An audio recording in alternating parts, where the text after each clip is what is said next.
Esther, chapitre 3. Après ces choses, le roi Assuérus fit monter au pouvoir Haman, fils d'Hammédatha l'Agagite. Il l'éleva en dignité et plaça son siège au-dessus de tous les chefs qui étaient auprès de lui. Tous les serviteurs du roi qui se tenaient à la porte du roi fléchissaient le genou et se prosternaient devant Haman, car tel était l'ordre du roi à son égard. Mais Mardochée ne fléchissait point le genou et ne se prosternait point. Et les serviteurs du roi qui se tenaient à la porte du roi dirent à Mardochée, « Pourquoi transgresses-tu l'ordre du roi ?»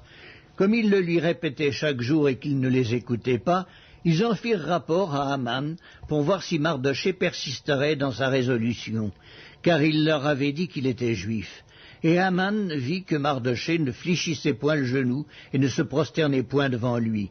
Il fut rempli de fureur, mais il dédaigna de porter la main sur Mardochée seul, car on lui avait dit de quel peuple était Mardochée, et il voulut détruire le peuple de Mardochée, tous les Juifs qui se trouvaient dans tout le royaume d'Assuérus. Au premier mois, qui est le mois de Nisan, la 12e année du roi Assuérus, on jeta le pur, c'est-à-dire le sort, devant Haman, pour chaque jour et pour chaque mois, jusqu'au 12e mois, qui est le mois d'Adar. Alors Haman dit au roi Assuérus, « Il y a dans toutes les provinces de ton royaume un peuple dispersé et à part parmi les peuples, ayant des lois différentes de celles de tous les peuples, et n'observant point les lois du roi. Il n'est pas dans l'intérêt du roi de le laisser en repos. Si le roi le trouve bon, qu'on écrive l'ordre de les faire périr. Et je pèserai 10 000 talents d'argent entre les mains des fonctionnaires pour qu'on les porte dans le trésor du roi. » Le roi ôta son anneau de la main et le remit à Haman, fils d'Hammédatha l'Agagite, ennemi des Juifs.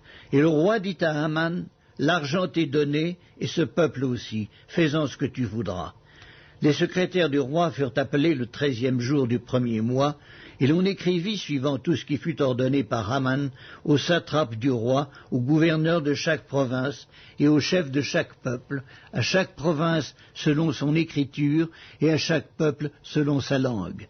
Ce fut au nom du roi Assuérus que l'on écrivit, et l'on scella avec l'anneau du roi.